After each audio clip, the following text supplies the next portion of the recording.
Perjuangan timnas Indonesia di babak kualifikasi Piala Dunia kandas di Jeddah, Arab Saudi. Jay Itzes dan kawan-kawan membawa mimpi besar. Tampil di turnamen sepak bola terbesar sejagat tepat sejak 2 tahun lalu. Harapan itu pupus setelah skuad Garuda kalah 0-1 dari Irak pada Minggu dini hari. Kekalahan ini memastikan Indonesia menjadi juru kunci grup B putaran keempat kualifikasi zona Asia setelah juga takluk 2-3 dari Arab Saudi. Usai pertandingan, pelatih timnas Indonesia, Patrick Kluivert, menyampaikan kekecewaannya atas kekalahan skuad Garuda dari timnas Irak.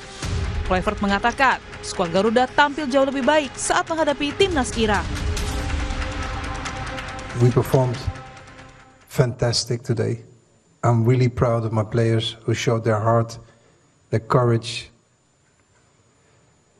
But unfortunately, the result again was not on our side.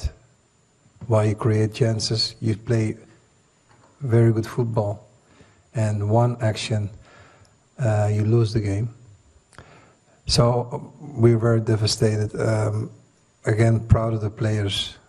Really, I'm very grateful to work with these guys.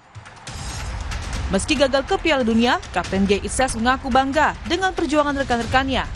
Jay menegaskan timnas dibentuk tidak hanya untuk Piala Dunia 2026. Today everybody was fighting, we played, for the most part, we played a good game, but what I said, we didn't reward ourselves.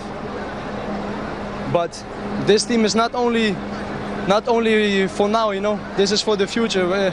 Our lives, they don't stop here now, you know.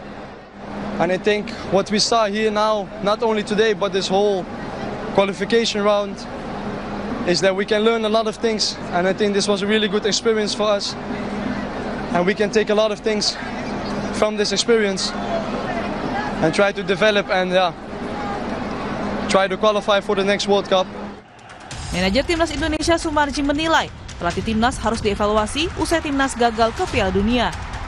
Sumarji tidak ingin menyalahkan para pemain karena mereka hanya menjalankan instruksi pelatih. Ya tim pelatih kalau saya.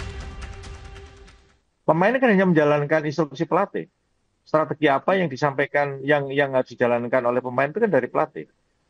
Saya kebetulan kan cukup lama sekali saya di tim ini, dan berganti pelatih pun juga saya ada di situ. Boleh dikatakan ibaratnya sejak lahir ya, saya ngomong mengawali dari round 1, kita lawan Brunei, sampai dengan saat sekarang ini kan saya selalu ada, dan saya selalu melekat gitu. Siang malam kalau tim TC saya juga tungguin anak-anak, jadi saya tahu gitu. Kalau ditanya, evaluasi apa ya? Pelatih yang dievaluasi.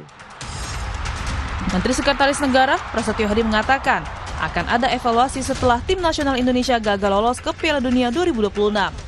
Namun dia mengatakan anak asuhan Patrick Kluivert sudah bermain sangat baik dalam laga terakhir melawan Irak pada Minggu dini hari. Tadi malam mainnya luar biasa bagus sebenarnya, tapi memang mungkin nasib belum berpihak. Kita coba lagi, ya. Kita evaluasi, kita perbaiki lagi, jangan patah semangat, terus jangan pernah lelah untuk mencintai timnas Indonesia kita. Meski kesempatan tampil di Piala Dunia pupus, perjuangan timnas di kualifikasi Piala Dunia 2026 patut mendapatkan apresiasi tinggi. Skuad Garuda harus segera bangkit dan membuktikan diri di Piala Asia 2027. Tim Liputan Kompas TV.